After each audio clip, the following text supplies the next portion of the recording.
I confessed to cheating, but my husband's secret was worse. The words were lodged in my throat, a toxic, jagged pill I'd been trying to swallow for 6 weeks. I cheated on you, Mark. Simple. 4 words that would detonate the 10-year universe we had so meticulously built. I practiced them in the shower until the water ran cold, whispered them into my pillow at night, and typed them into a locked note on my phone, only to delete them in a frantic, heart-pounding panic. Our home, usually a sanctuary of warm woods, soft lighting, and the lingering scent of Mark's lavender and chamomile tea, felt like a pristine, soundproofed prison. Every photograph on the mantelpiece mocked me. There we were, smiling on a beach in Bali, our arms wrapped around each other, the picture of marital bliss. There was Mark, hoisting me into the air after he'd proposed, his face a perfect canvas of adoration. He was a good man, a kind, patient, predictable man, and I had shattered that perfection with a single, sordid, inexcusable night. The guilt was a physical entity. It sat on my chest when I woke up, a leaden weight that made each breath a chore. It soured the taste of the gourmet coffee Mark brewed for me every morning. It made his touch, once a comfort, feel like a brand of shame on my skin. He'd kiss my forehead before leaving for his architecture firm, his lips soft and unsuspecting, and I would have to fight the urge to either recoil or burst into tears. The affair, if you could even call it that, was a cliché.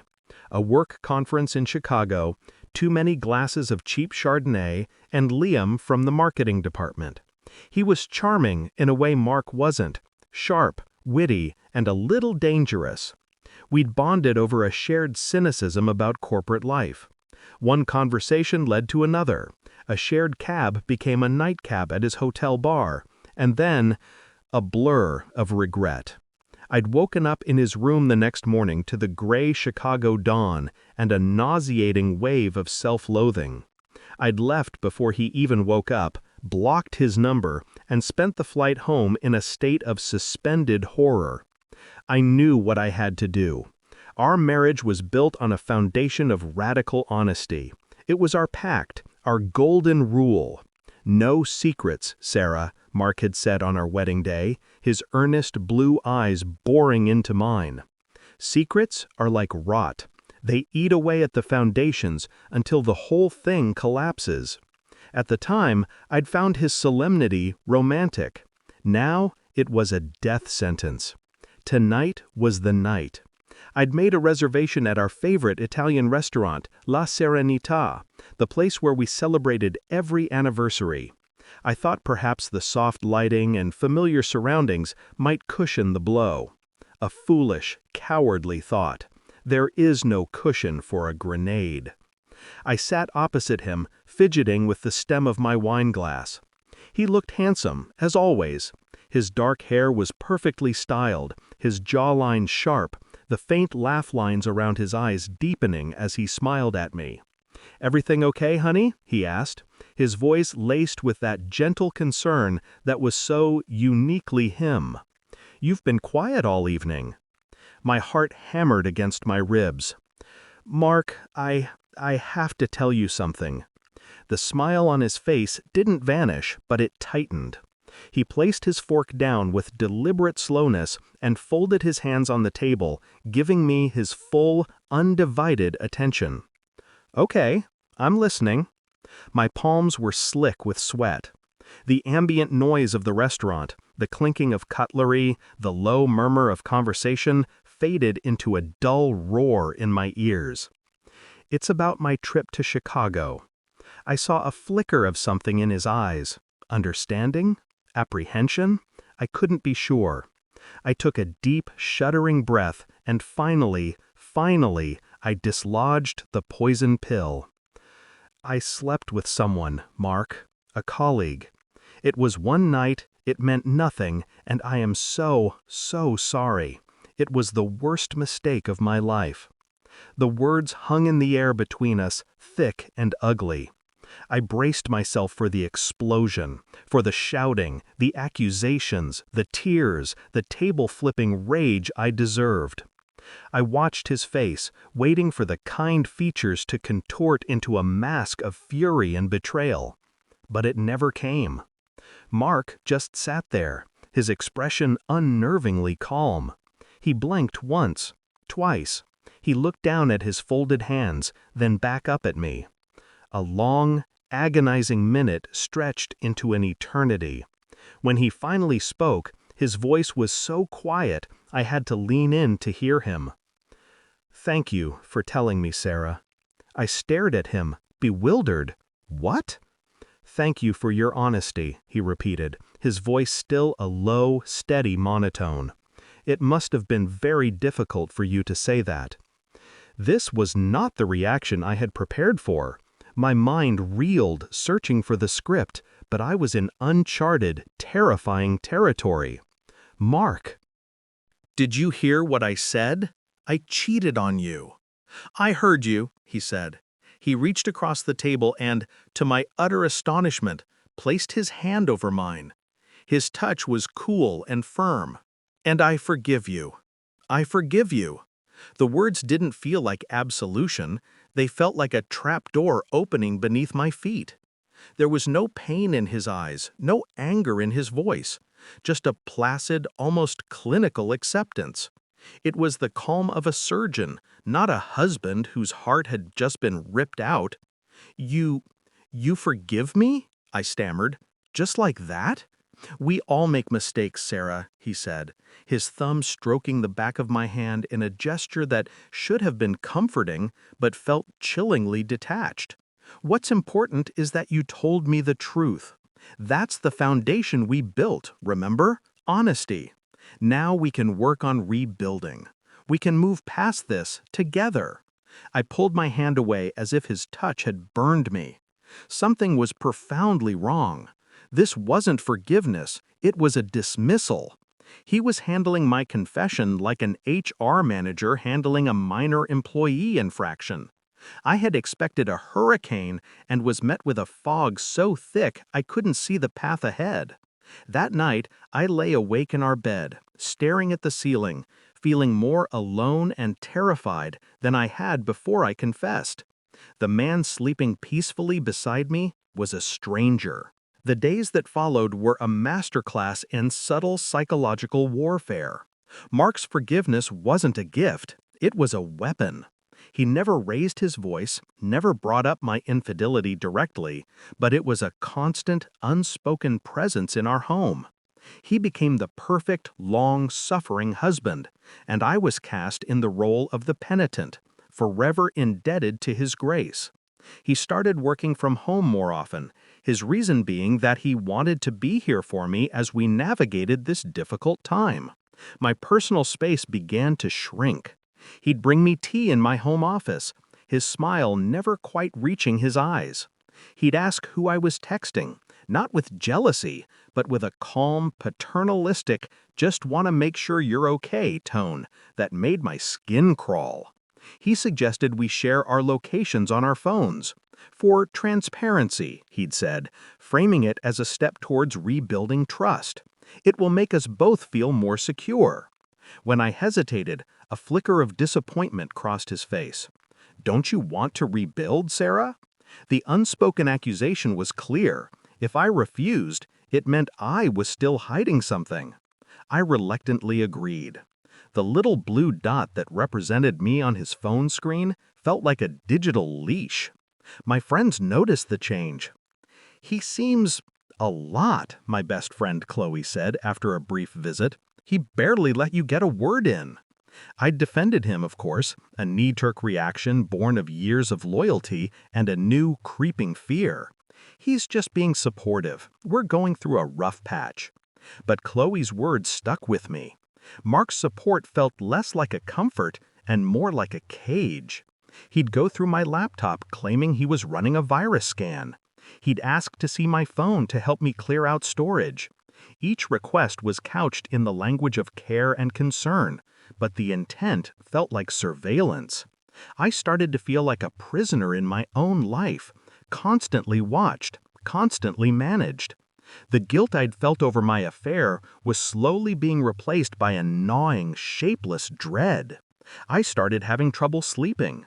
I'd wake up in the middle of the night, heart pounding, with the distinct feeling that I was being watched.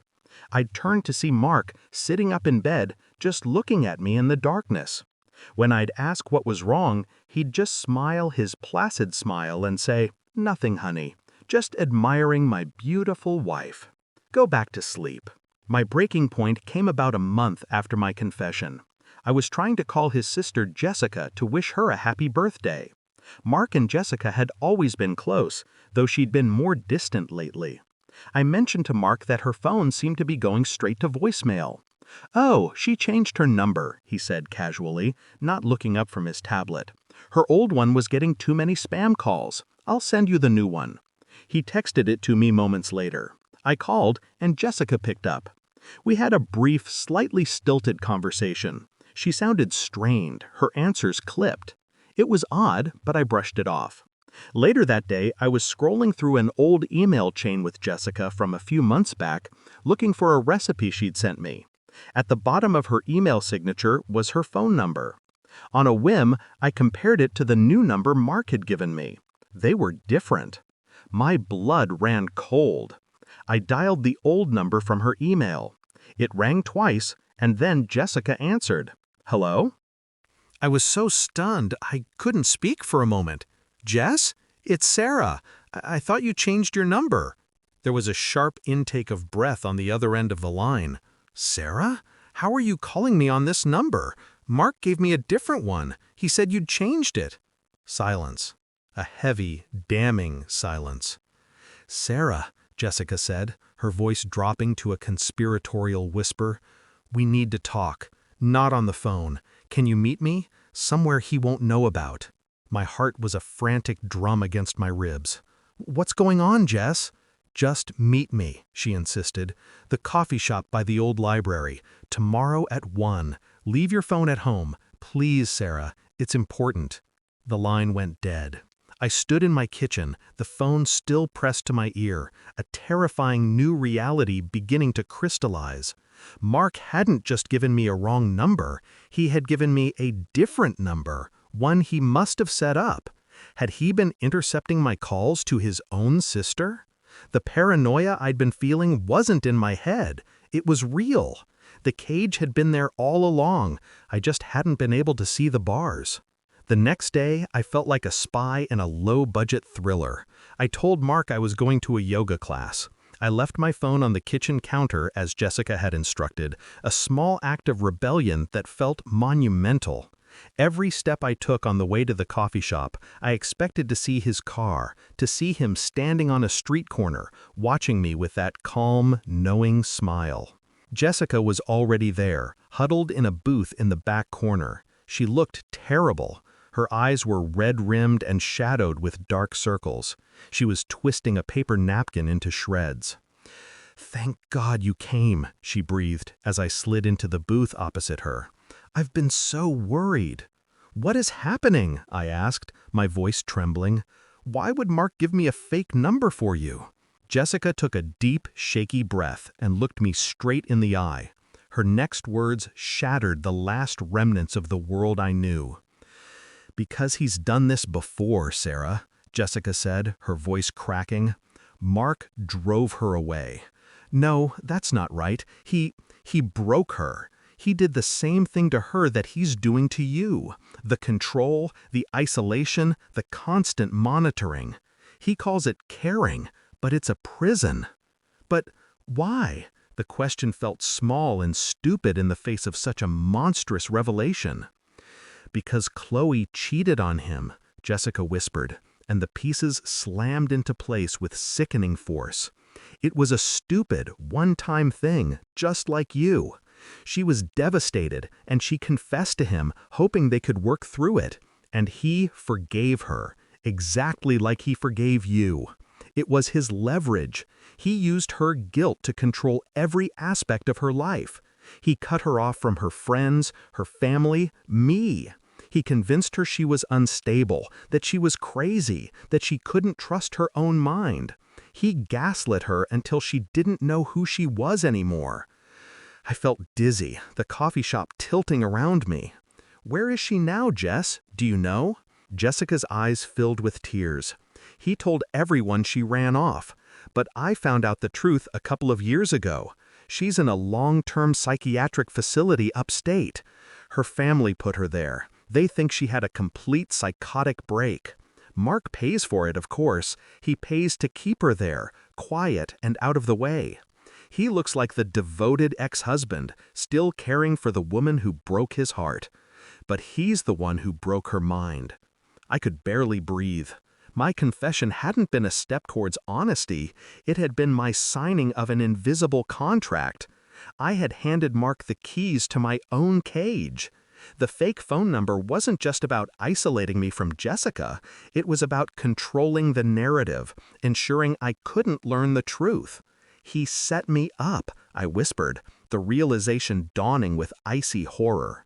The Chicago conference, he encouraged me to go. He knew Liam was going to be there. He knew I had a small, harmless crush on him. He must have. He creates the conditions, Sarah, Jessica confirmed, her face grim, so he can be the one to catch you. And once he catches you, he never lets go. He's obsessed with loyalty, with control. He can't bear the thought of being abandoned again, so he makes sure you can never leave. He breaks your wings and then praises you for staying in the nest. Jessica reached into her purse and pulled out a small, worn, leather-bound book, a diary. This was Chloe's. I found it when I was helping him pack up her things after she was committed. I didn't read it until a few years ago. I was too scared. But you need to see it. It's all in there. I took the diary. My hands were shaking so badly I could barely hold it. You have to get away from him, Sarah, Jessica urged, her eyes pleading. Tonight. Pack a bag, just the essentials, and go. I have a friend who lives a few hours away. You can stay with her. But you cannot go back to that house and let him know that you know. He is not the man you think he is. He is dangerous. I drove home in a daze, Chloe's diary sitting on the passenger seat like a bomb. The world outside my car window seemed unreal, a movie playing in a foreign language. When I got home, the house was empty. Mark had left a note on the counter. Went to pick up some groceries for dinner. Be back soon. Love you. The words, love you, seemed to mock me from the page. With trembling fingers, I opened Chloe's diary. Her handwriting was elegant at first, but as the pages went on, it became a frantic, desperate scrawl. The entries chronicled a descent into hell. October 12th. I told Mark about Michael. It was the hardest thing I've ever done. He was so calm. He held me and said we would get through it. I am so lucky to have such a forgiving husband. November 5th. Mark wants us to spend more time together, to reconnect. It's sweet. He says my friends are a bad influence. Maybe he's right. They never really liked him. December 21st. I feel so confused all the time. Mark says I'm forgetting things he told me. He says I'm being paranoid when I think he's checking my emails. He's probably right. The guilt is making me crazy. February 14th. He locked me in the bedroom today, just for an hour. He said it was for my own good, that I was hysterical and needed to calm down. He smiled when he let me out and gave me flowers. My mind feels like it's full of fog. March 3rd. He is not my husband. He is my jailer. I am a ghost in my own home. I think he wants me to disappear. I think he is succeeding. The last entry was a single, terrifying sentence scrawled across the page. My name is Chloe. I must not forget my name. I slammed the diary shut, my body convulsing with a mixture of terror and rage. This was my future. This was the life Mark had planned for me. The forgiveness, the care, the concern, it was all a lie. A carefully constructed cage designed to systematically dismantle my sanity until I was as broken and forgotten as Chloe. I heard his car pull into the driveway.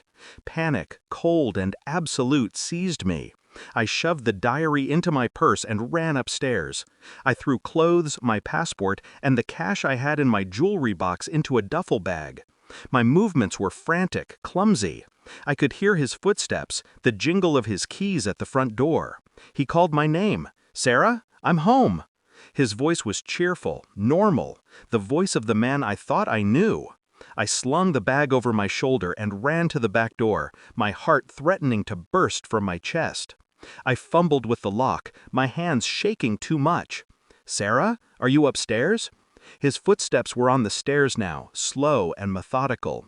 I finally got the door open and scrambled out into the backyard, just as he appeared at the top of the staircase. Our eyes met for a split second across the house. The calm, loving mask was gone. In its place was a look of cold, possessive fury. It was the face of a monster who had just watched his prized possession escape. I didn't wait. I ran. I vaulted the back fence, tearing my jeans, and sprinted down the street, not daring to look back. I didn't stop running until my lungs burned and my legs gave out. That was 6 months ago.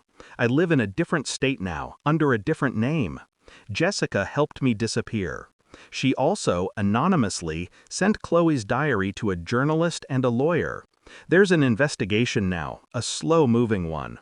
Mark, of course, denies everything. He has painted me as the unstable, ungrateful wife who ran away, unable to live with the guilt of her own infidelity. Some people even believe him. I still have nightmares. I see his face, that placid mask hiding the monster beneath. I wake up thinking I can hear his footsteps outside my door. The fear is a constant companion. But so is something else, freedom. It's a fragile, tentative thing, but it's real. I often think about my confession. I thought telling the truth would set me free one way or another. I never imagined the truth I needed to be freed from wasn't my own, but his. My mistake was a single night of weakness. His was a lifetime of calculated evil, a secret far darker and more unforgivable than a simple betrayal. I cheated, and I was wrong. But he tried to steal my life, my mind, my very self. And that is a sin for which there is no forgiveness. How could you do this?